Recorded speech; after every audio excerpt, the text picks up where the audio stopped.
Okay, thank you, Brian. Hi, everyone. I'm Angela Qinmin Li. I'm professor of National Taiwan Normal University in Taipei, Taiwan. I have served as the editorial board member of the Journal of Moral Education.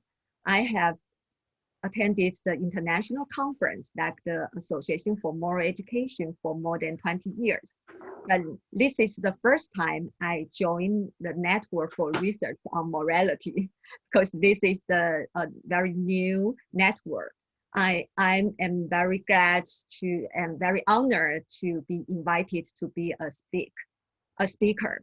So the uh, um, so uh, since I am the Asia Pacific country in Taiwan, so I'd like to focus on the cultural issues. So the title of my talk is The Global and Local Perspectives on Moral Development and Education. And I will have some reflections from a Taiwanese scholar. I will outline two main articles to share my experience on how to connect the perspective and local perspectives together. The first one article is the moral education trends over 40 years, a content analysis of the Journal of Moral Education from 1971 to 2011. It was written by Dr. Monica Taylor. She's the former of the JME editor. She served as the editor for more than 38 years. And I'm the author too. And this article published in the Journal of Moral Education in 2013.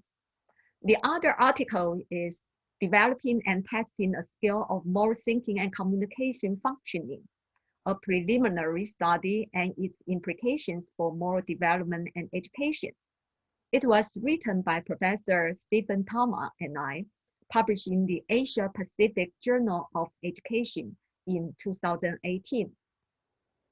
So you can guess the JME trends, we'd like to know the international trends.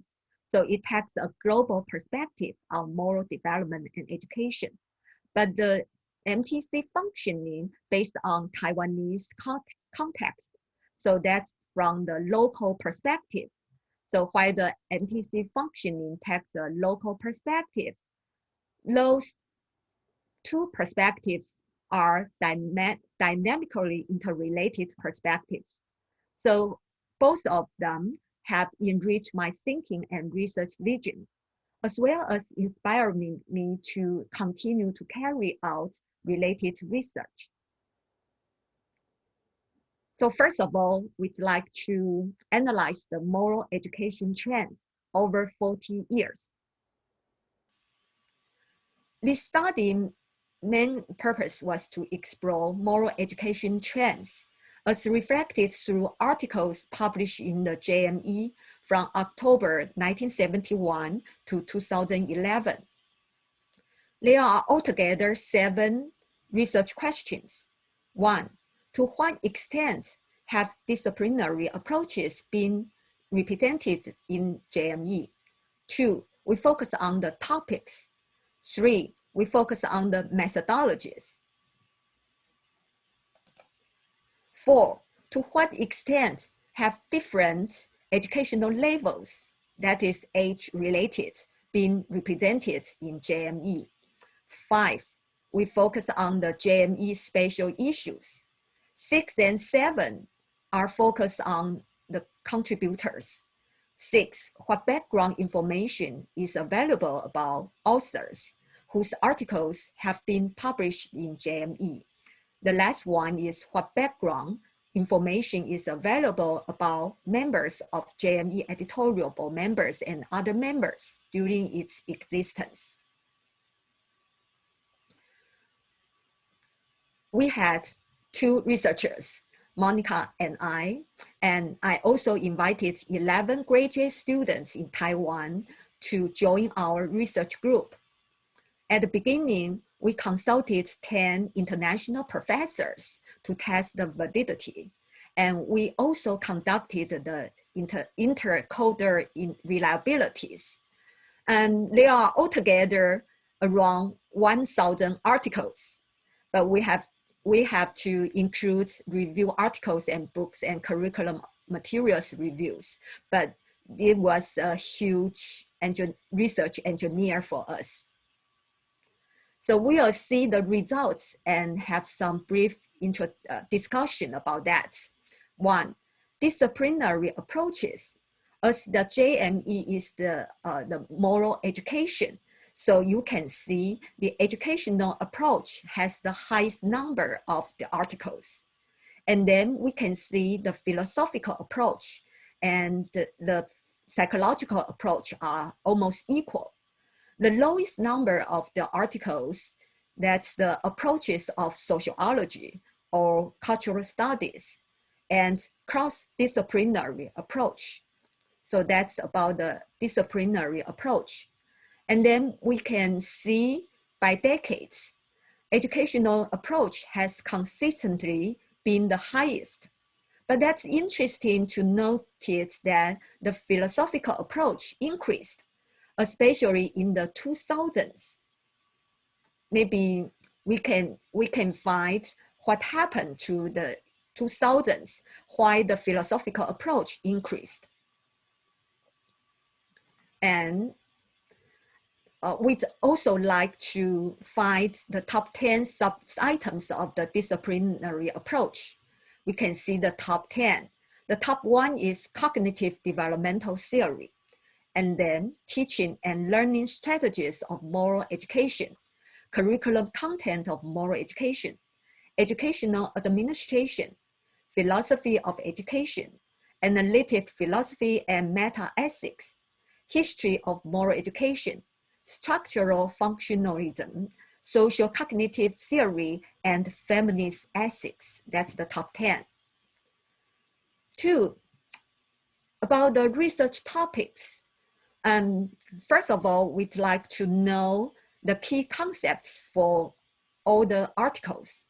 The top 10 articles, key concepts on the articles, that's the moral reasoning, moral judgment, and moral development. You can see the top 3 are very similar.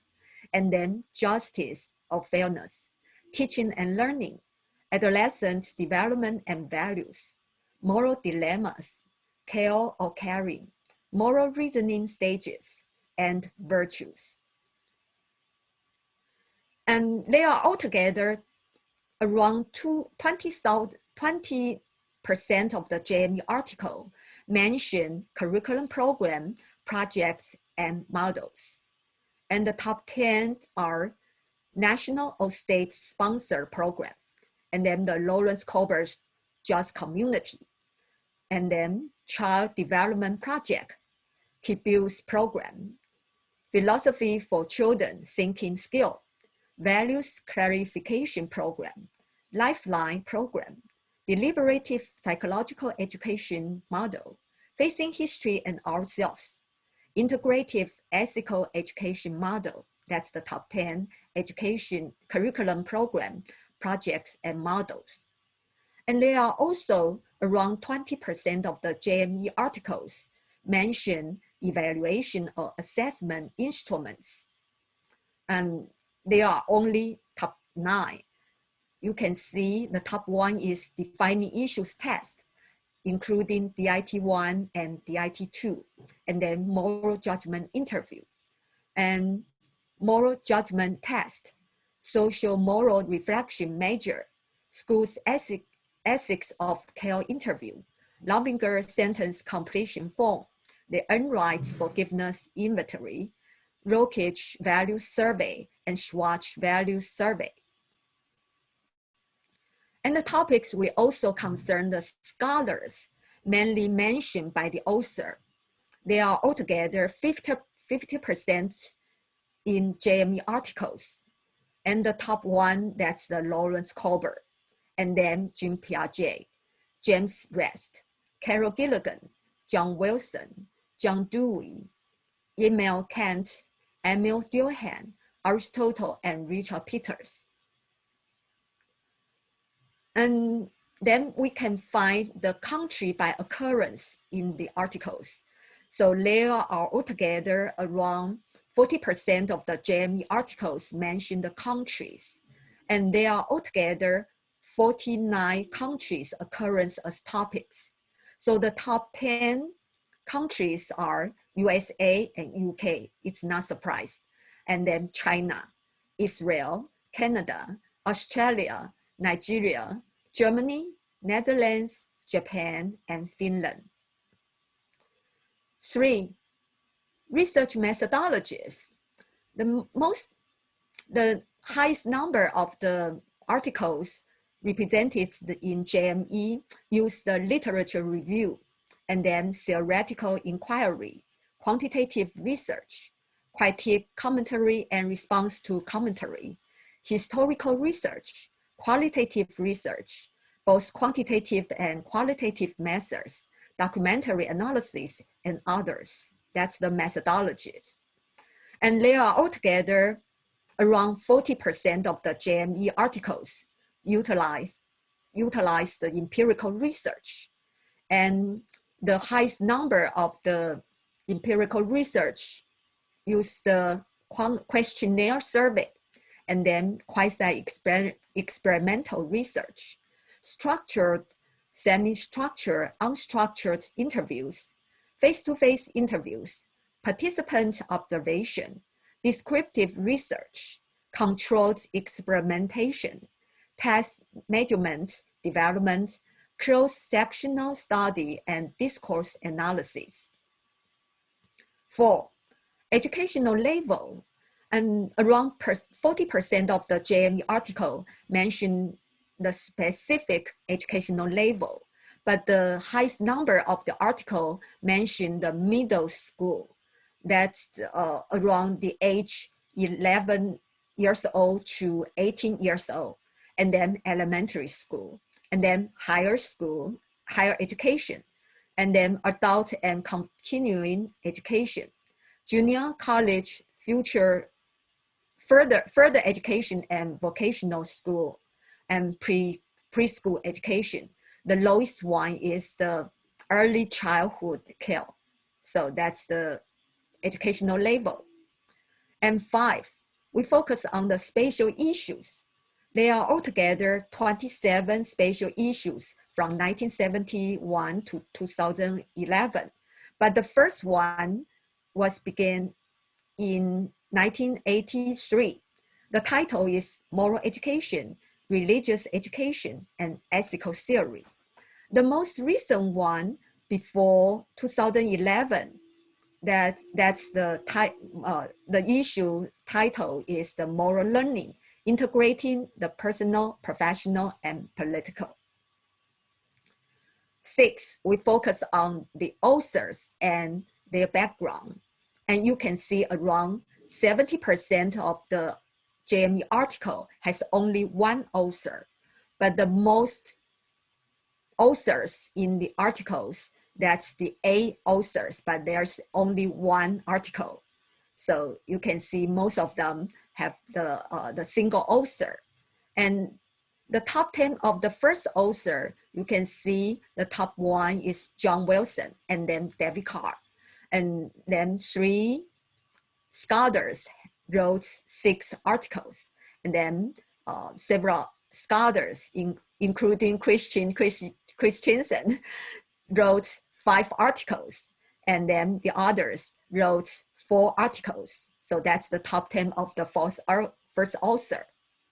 And when we focus on the gender of the first author, in 1970s, we can see the female of the first author only wrote around 30 articles.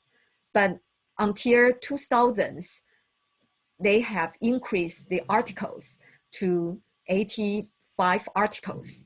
But the male of the first author keep the consistent.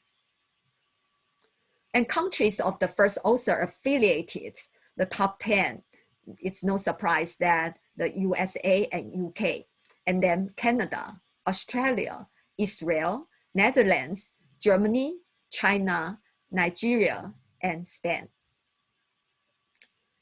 And so they are altogether mentioned in the JME during the 4 decades are 51 countries occurred. So you can see at the beginning, there was only 20 countries mentioned in the JME. There has been increased the number of the countries occurrence. And the last one, we talk about the editorial board member and other members and their background. And we can also see the gender changes. At the beginning in 1970s, the male members and the female members are the 90% to around 10%.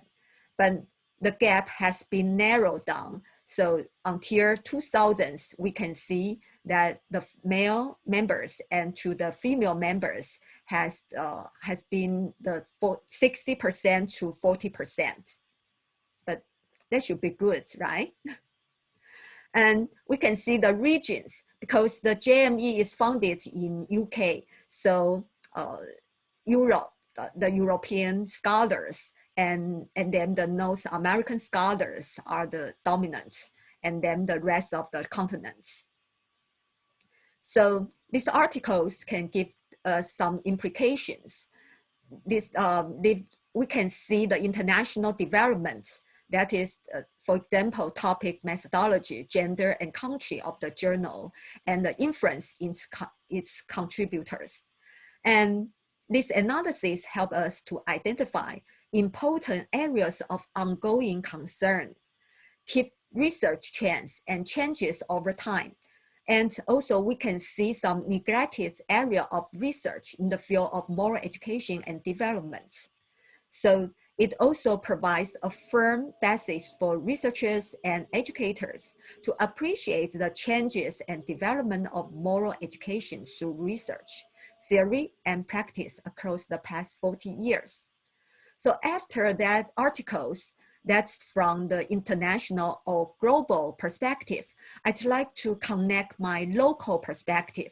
So I wrote another article titled The 40-Year Research Trends of JME and Its Implications on Taiwanese Education. So in the article, I have some discussion and critical thinking on histories of Taiwanese moral education, as well as the JME. And now, several years have passed. Dr. Taylor and I are conducting an updated content analysis research for the 50th anniversary of publication of the JME. And we hope to present it at the AME and JME and APME joint conference in July next year in Manchester. And let's see the other article that's about the moral thinking and communication functioning. This is based on the Taiwanese social context. I'd like to have some brief introduction for this background because Taiwan has had a long period of the martial law since 1987 with the abolishment of 38-year martial law. So although Taiwan's political system and social cultural demands have gradually evolved from authoritarianism to democracy, but we're still young. So focus on the moral education in Taiwan, we still keep the political and cultural ideologies, and we still have many misunderstandings and myths. For example, whenever I talk about moral education in Taiwan, there will be two extremes. One extreme is that they will see the moral education is out of date. We don't need the moral education or character education anymore because during the past several decades, the moral education curriculum had been the standalone subject in our educational system for a long time. That they usually indoctrinate the Dr. Sun Yat-sen's doctrine and Chiang Kai-shek's doctrine, or the Chinese traditional, like for Confucianism. So some Taiwanese people think we don't need it anymore. We'd like to have our democracy or human rights, similar like that. And the other extreme, they will say, oh, because when we have become democracy, but that seems and chaos for us. We so many people or younger generation are impolite. So we need to recover and return our traditional moral education. So you see those two extremes are not the international moral trends for me. So I don't want our student or younger generation to just to be obedient to the authority or without critical thinking. But I still think that's not toward to the relativism. We still need to have some norm or some standards.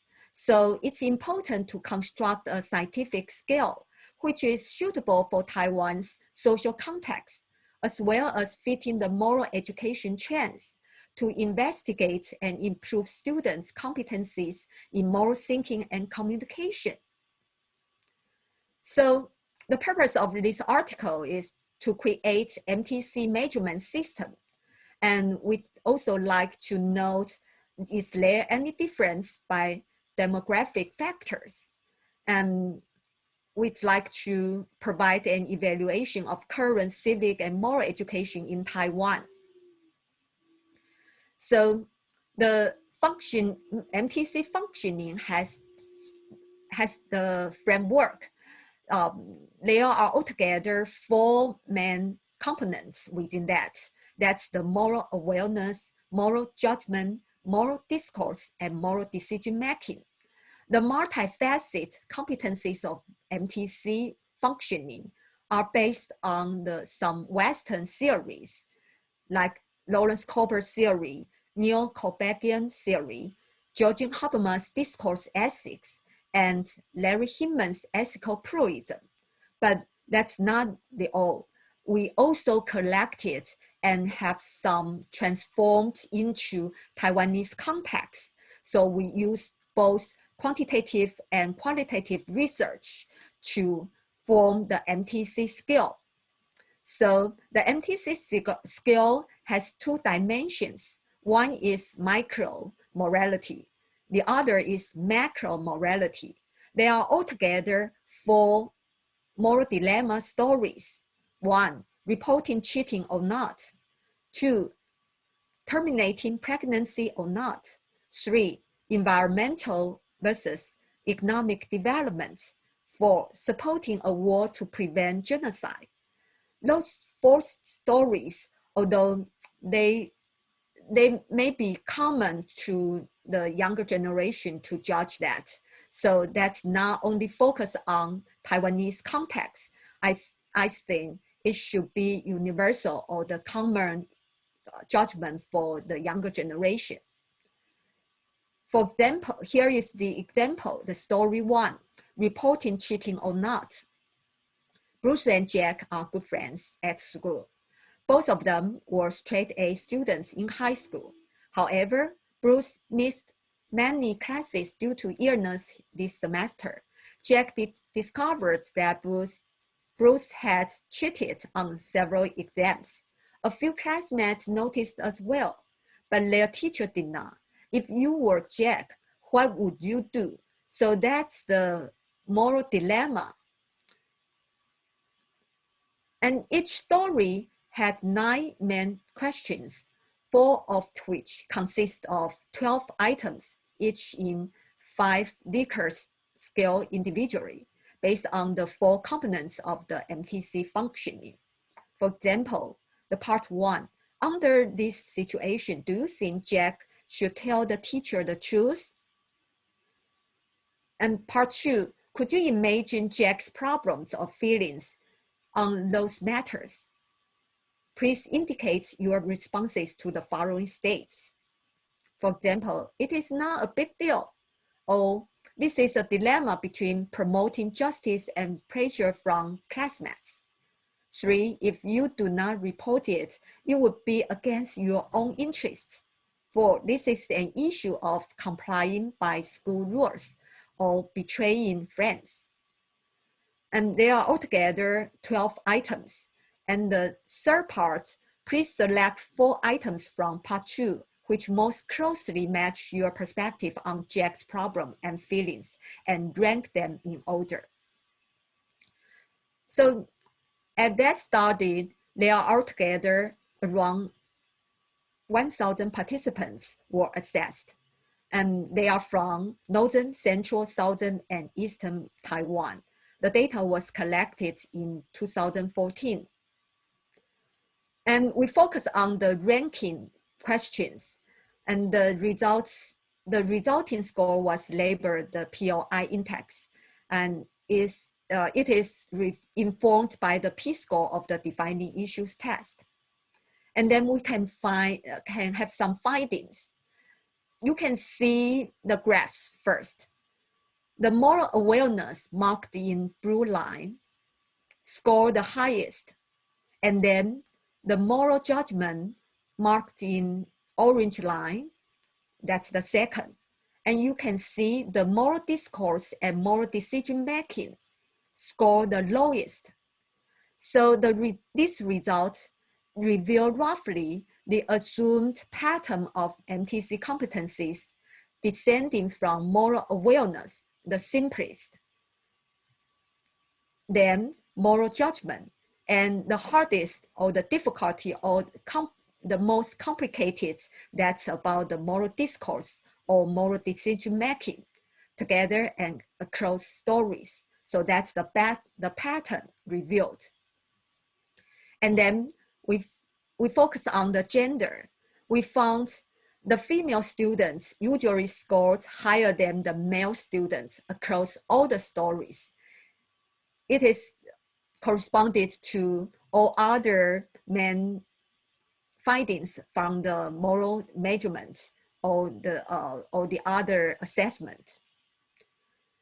But the most interesting for us, that's the educational level. There are altogether 18 of the 34 statistically significant contrasts showed that the higher education students scored higher than all other groups, except the undergraduate students' scores. These comparisons more clearly corresponded to the micro moral stories than the macro stories. The lowest scores on the micro stories were associated with junior high students that fit in with the educational level, whereas the lowest scores for macro stories were associated with undergraduate students. So what happened for the undergraduate students in Taiwan? We can see the graphs first. This is the micro stories, and you can see the junior high students usually score the lowest, while the graduate students usually score the highest. So that's fitting with the educational level advanced. But we can see the macro stories and all stories. We found the undergraduate students usually score the lowest. That means they are lower than the junior high and senior high and graduate students. What happened? So some implications for us, or some discussion at the article, we talk about the undergraduate students. What happens for them? We have the main explanations for them. One explanation is that since you know that the Asia Pacific countries usually have the very high pressure on entering the higher educational level. So in Taiwan, we are the same. So whenever students goes to the college or university, they feel, I'm free, I will feel relaxed. I don't want to make efforts to study anymore. So they will stop some learning. So maybe that's one reason why they usually score the lowest. But the other explanation, that's from senior high school to university or college, maybe the students broaden their viewpoints. They will face more moral issues or dilemmas, or they will face more conflicting values together. So maybe they will multiple perspectives on moral thinking and judgment that's toward relativism, or they just anti-establishment, or maybe they just hesitate to judge or communicate with others. Maybe they own a higher moral development levels. So that's the two explanations for the undergraduate students. We still need to further inquiry on the situation. And second, with the implications that we'd like to, because this is based on the Taiwanese context, it is beneficial to explore the similarities and differences between Taiwan and other countries and within other contexts. And the third, the MTC's four competencies of moral awareness, moral judgment, moral discourse, and moral decision making need to be discussed continuously in the future in order to test the applicability of the MTC skill to other populations across countries or cultures. So, and focus on the undergraduate students. So I have cooperated with Yanxin Chen, Stephen Thomas, and David Walker to conduct a 3-year project. The title is A Comparative Research on Emerging Adults' Moral Thinking and Communication Competencies and the relationship with their moral beliefs in Taiwan, the USA, and the UK. They began on August 2018. We used both quantitative research and qualitative research together. And the first year, we revised the MTC scale into a second edition. We focus on the rating instead of the ranking because we conducted the CFA and Rush analysis to improve the reliability and validity. And the second year, we conducted a quantitative survey. And this year, we focus on the qualitative research with social media, like the Facebook. So we just finished the recruitment and implementation of a Taiwanese sample and UK sample, and will complete USA sample before May this year. So you can see from the two main articles I introduced to you, and I'd like from my personal experience to share some ideas about how to connect the global and local research, and what are the difficulties and differences within that. And I'd like to be honest, to tell you that my first step to the international academia from Taiwan is in 1999. That's the first international conference in Hong Kong I attended. I never studied abroad, although I'm a full professor. During that time, I have the professional knowledge enough. I know very well about Taiwanese moral education, history and development, and also include the moral education in China. But I still feel embarrassed for me to express my experience and viewpoints in English. So I feel embarrassed about that.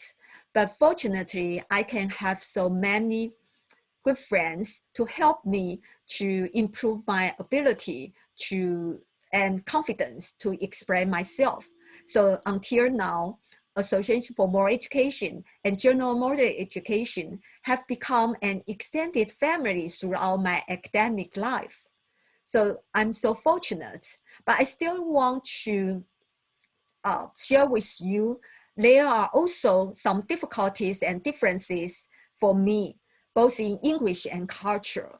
You know, I speak Chinese Mandarin, and I wrote complicated Chinese characters. That's a big difference from the the Western culture or characters.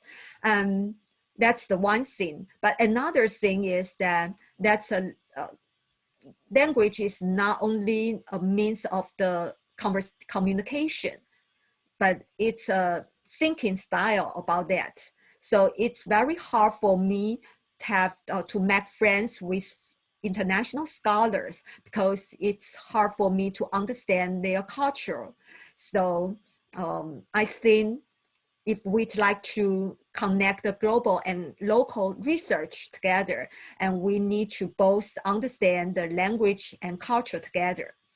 Until now, I don't know if I resolved the problems or not because I still have the identity issues in Taiwan because most scholars don't think the moral education is a professional knowledge. We don't need to have pay attention to this research.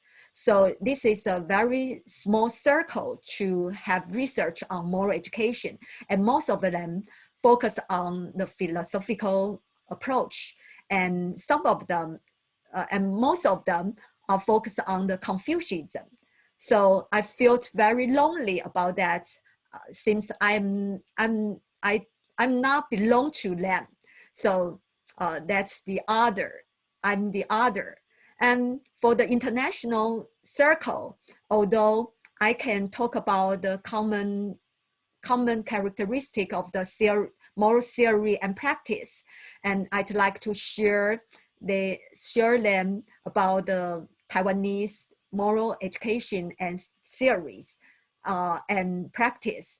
But I sometimes I can feel that they expect me to share the Confucianism or the Asia Pacific culture, but I don't know why I have to share that, because in Taiwan we have combined the Western culture and Eastern culture together.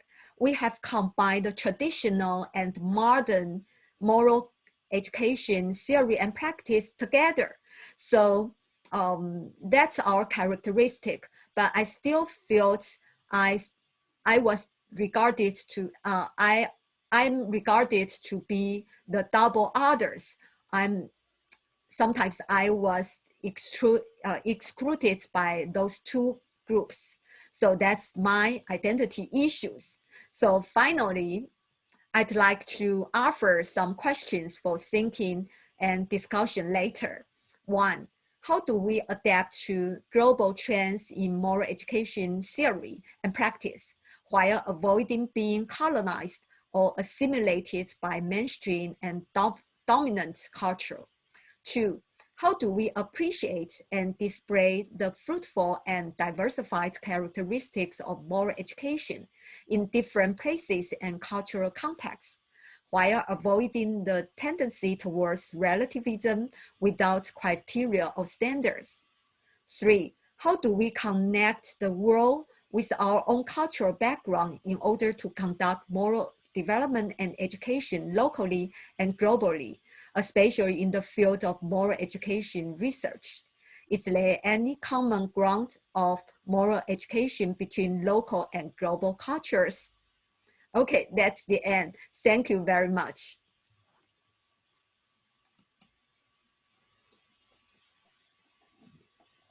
Thank you, Angela. That was incredible.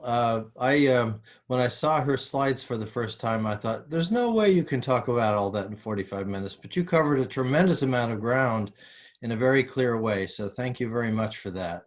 You're welcome. And I'm very happy that we now have some time to discuss this. Given the size of our group, it's kind of a cozy size, so I think it would work very well for us just to stay all together and discuss Angela's talk and raise any questions you'd like to raise or bring up discussion items you'd like to pursue.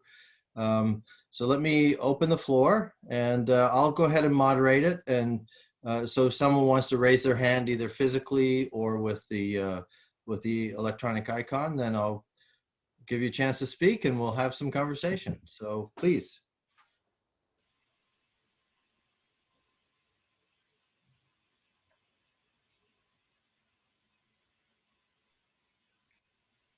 One thing I'll just say before we move on is you talked about your English, Angela, and every time someone who is bilingual does that, I think your English is way better than my Chinese. So Mhm.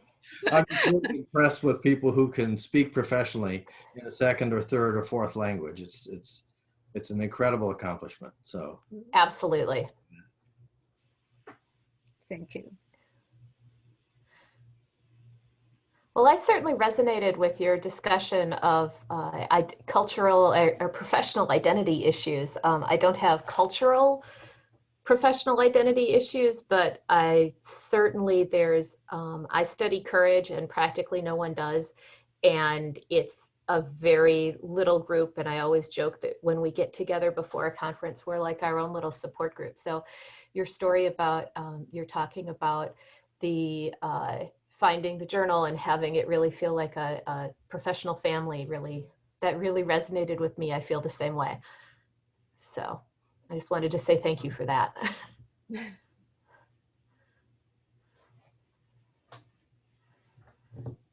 And I did have another sort of question, and that was the difference between I really love the way that you've split up your scenario or your questions into macro and micro level questions.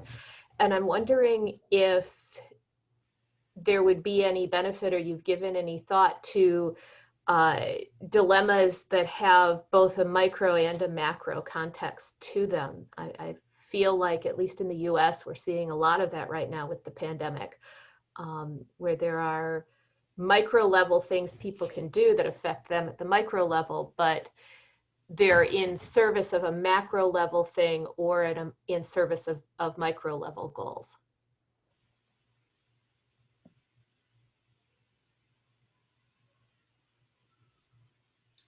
do you have any Yeah. thoughts about that, Angela?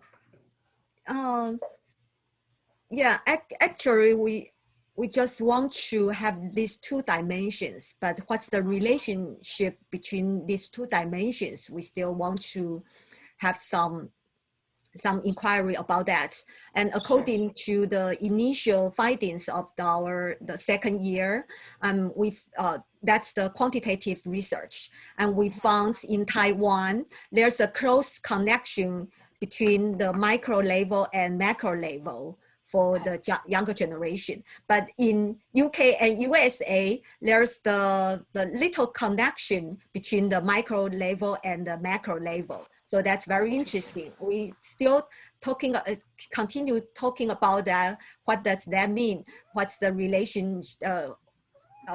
What's the meaning of that, and how to explain that? So that's very interesting questions, and that's fitting with our initial findings of the second year. Yeah, maybe David can explain about that, right? Yeah. David? The macro and micro differences, we were interested in, a lot of this came from Steve Thomas' previous work, and macro levels of moral dilemmas measured by the defining issue test, and criticisms that was insufficient. So we're also interested in morality at the level of the individual. So those were the distinctions. And I think Angela chose stories that we could fit into those two categories, contextual categories, but realizing as well that they're interconnected, that they can't be completely separate, that they feed into each other. So that was the idea behind that. Thank you. I think that's really neat. Hi, Juan, did you have a question or a comment? Were you raising your hand, Juan, or no? Just, yeah. Thank you very much, Blaine. Well, first of all, thank you for including me in this group. Angela, thank you very much for your seminar. And also I want to say hi to Juan Andres Mercado and Nancy Snow, who I have not seen in a very long time, since before the pandemic, you know. Angela, I was not here for the first 10 minutes of your session because I was still in the classroom, but I want to ask you, after seeing all these tables and graphics and the results you showed us, which would you think is or which was for you the most interesting finding of this research or this analysis of the Journal of Moral Education?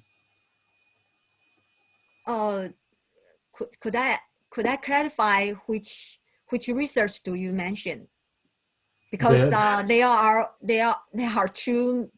There are so many research I have conducted, and in this talk I introduced 2 articles. But after the 2 articles, I have conducted another research to continue the findings. So, which do you mention? Well, if the last one, in which you are actualizing, everything that you've done for the Journal of Moral Education, that's the one I meant. Yeah, for me, whenever I conducted the research, I feel that seems like an art. I'm the artist, and so I have usually enjoyed at that. Like I just completed the quantitative research on the emerging adulthood's moral thinking and communication today. We just finished the UK's sample, and we used the Facebook to recruit them to have the written discussion with these 4 stories I showed you. So all of the participants are enjoy a lot. They say that's the very interesting research project.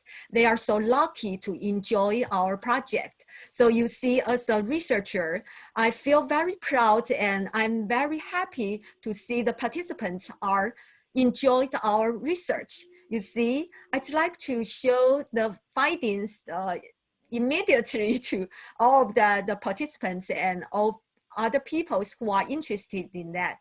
So every project I conducted are very interesting for me.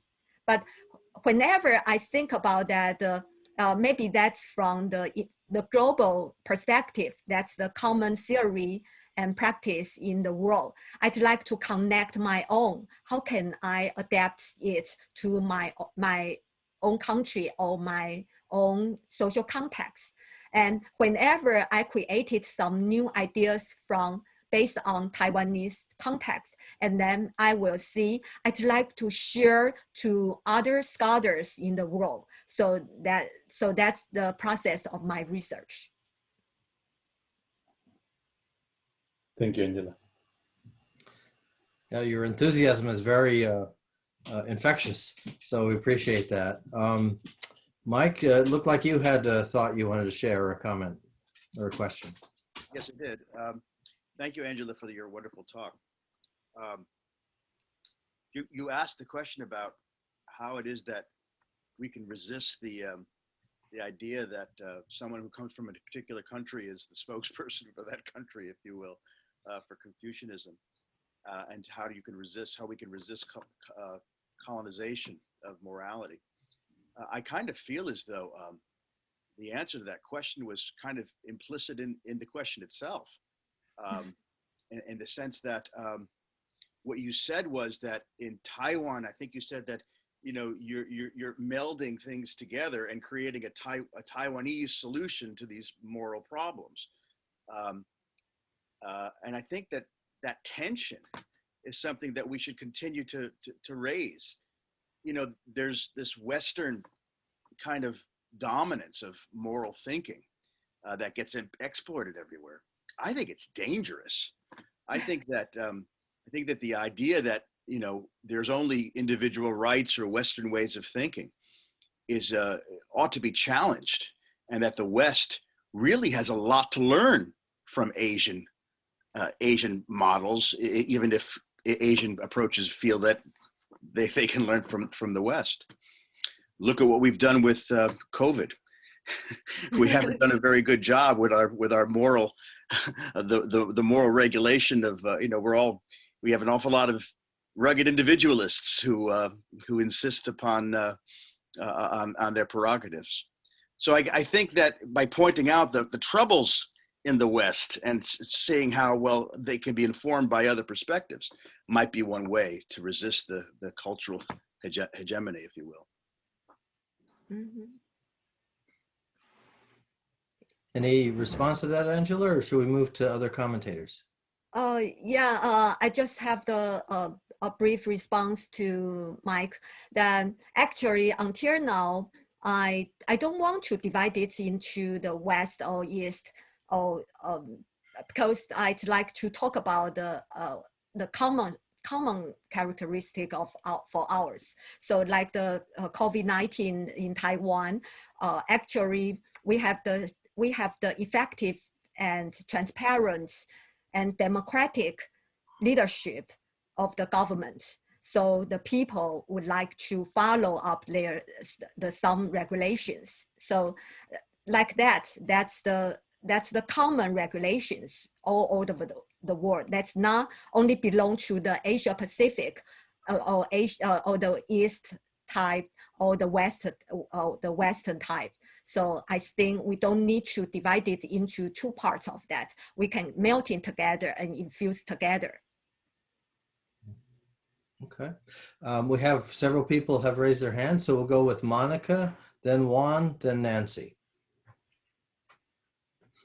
Thank you, Blaine. May I say hello to everybody and call them by their first names? I'm afraid there's only two people on here I know, Angela and David. Hello, Angela, especially. We've been long-time colleagues. You'll recognize from my voice where I'm sitting, though you can't see me, here in the snow. And I am interested in pressing Angela a little bit, she won't be surprised, on her first question that she posed to us, which follows up what Mike was saying a bit, because I think she and I have come to this from slightly different perspectives in our work. And in what I've tried to do in the past was to open up our awareness. And I am talking from my involvement with the JME from the 70s, so I go back some while now. Open up our involvement and awareness to other ways of thinking about ethics and moral education and moral development in the world, and trying to avoid what my country is particularly known for, its colonialization.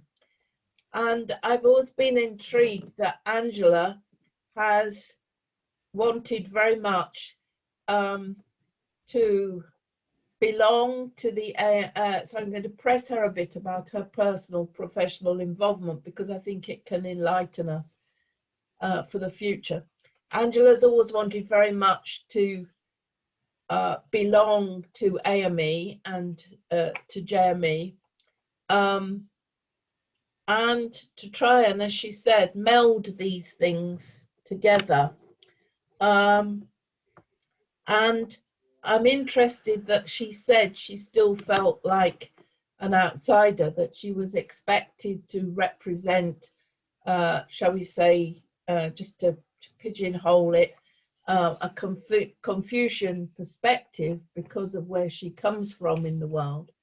But that I suspect, having been with her in Taiwan on a few occasions also, as well as in mainland China once or twice, that she's found this position quite difficult sometimes with some of her colleagues who were more traditional and didn't want necessarily to welcome Western perspectives. So there are, of course, a range of cultural positions on all of this, and no single one of us can represent where we come from, either from our personal, professional, or disciplinary backgrounds. So, Angela, how do you see this now? When you keep telling me you're coming to the end of your career, I'm not encouraging you to retire. You're still doing interesting work. But how do you look back on this now? Because our positions are somewhat different, right? And they continue to be somewhat different, because I feel that we still need to open up, as Mike said. We feel we very much need to open up our Western awareness, and I can speak from that point of view, I suppose, to other traditions and cultural backgrounds.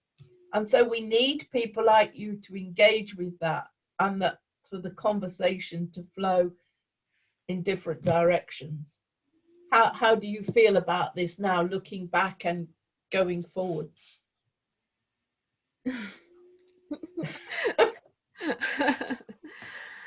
Yeah, it's a long journey for me, and sometimes I feel lonely,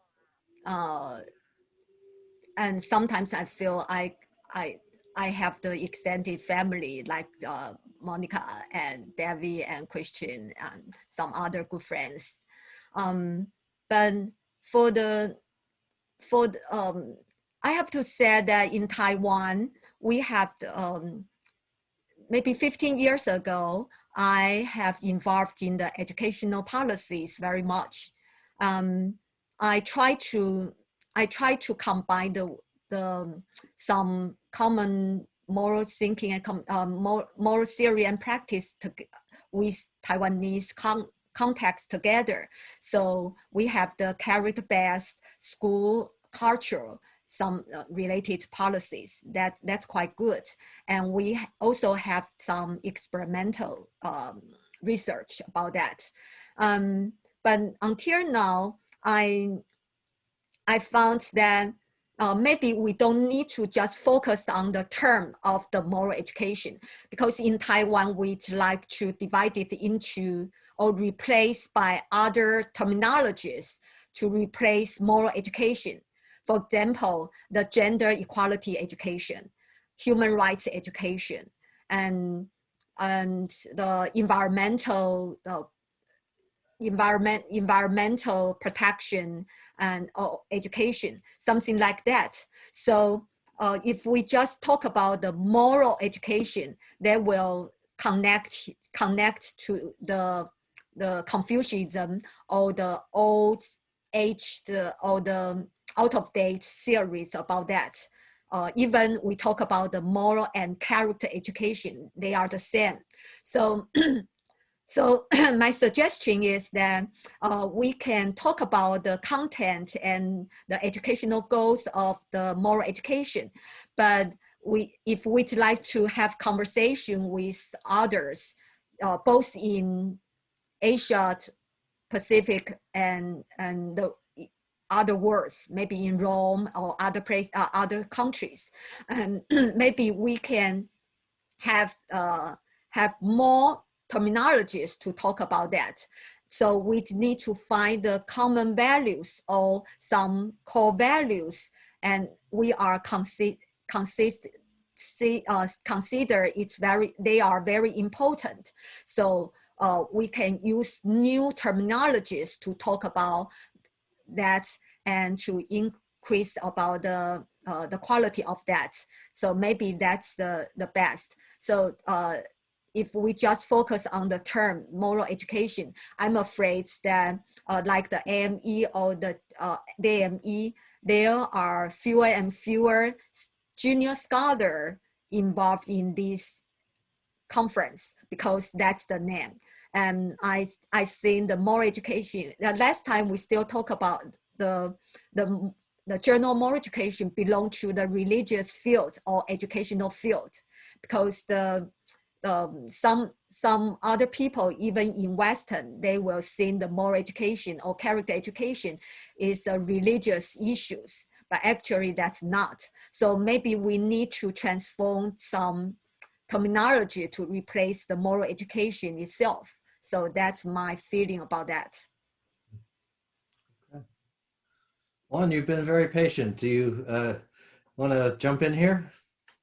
Yes, thank you very much, Blaine, for organizing these meetings, and thank you, Angela, for your speech and also the answers to the questions, because after going through all these numbers and statistics, you become so fervent in your conclusions and your desires. So my compliments. Well, I have a remark and have a question. While teaching here in Rome, we meet every single day people from Asia, Africa, all the Americas, and from all over the world.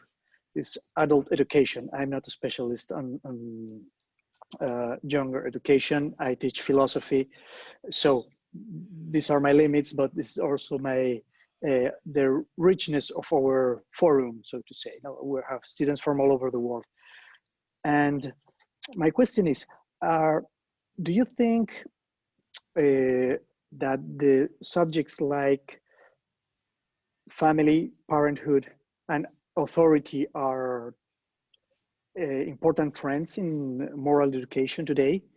Because that's one of the main, for us, is a very important subject. And we have very important differences from people coming from Asia. For example, for Koreans, people from Korea have a very high esteem of authority. And Africans have a very high esteem of family and parents. So it's part of, okay, do you think, is it important? Are you working on the translation, so to say, to experimental studies? And maybe to find, like, I think you said about core values, no? So the cultural manifestations are very, very different, but the core emotions and the core ideas are very much the same. I follow Ekman's way of talking about the basic emotions and a wide variety of cultural manifestations. So do you think there are this kind of subjects, so family, parenthood, and authority could be core subjects of research for moral education?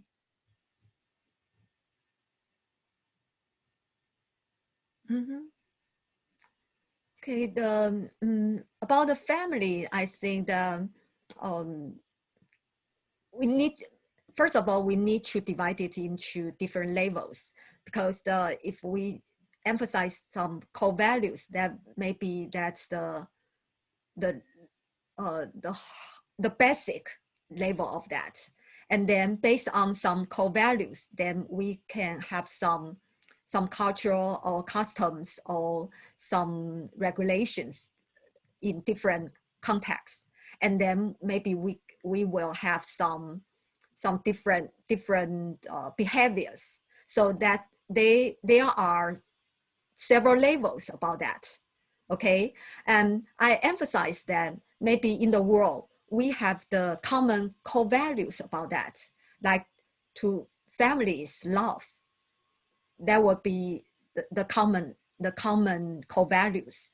But how to behave that, and what's the custom or the habitus or the norms about in different contexts or different society may be a little bit different. Like Asia Pacific, like Japan, Korea, Taiwan, China, we usually emphasize the family, and we call the filial piety. That means we need to raise our parents when they are old, and we have the responsibility to raise them. But I don't think in Western societies have this kind of custom or this culture, right? But until now, we still need to transform the filial piety to the modern time. That depends on the relationship between the younger generation and the older generation together. So that's the common values. I emphasize that, but behavior may be different, a little bit different in different social contexts about that. So that's one thing. And another thing is about the authority. I'm not sure, maybe authority that related to the laws, judicial systems, or related to some governments, similar like that. So in Taiwan, now we have the education for our younger generation and older people that we need to obey the laws and follow the laws. That's respect for the authority, not authoritarianism. So the authority and authoritarianism are different. So that's in Taiwan situation. Thank you. Okay, I think folks are finding a need to move on to other responsibilities. So it's probably a good time to wrap up for us. But Angela, you've certainly given us a lot of food for thought, and I really like the discussion of the intersection of macro and micro and the ways in which we think about morality from different perspectives or with different emphases in different cultures. I think there's so much to learn about that. But at the same time, there's so much commonality in what we face as human beings. So we have plenty of work to do. There's no shortage of topics to study and discussions to have. But this one's helped us to move along further in our thinking. So thank you very much for joining us and sharing your views. And thank you all for being here. I'm just going to mention we're going to have our next speaker is going to be Laura Harjo. She'll be speaking on March 9th, and I will be, she's from the University of Oklahoma. I will be sharing those details with you in the coming days, and so I look forward to seeing you again in March. Thank you all for your participation. Thank you. Happy Lunar Year. Thanks for that. Thank you.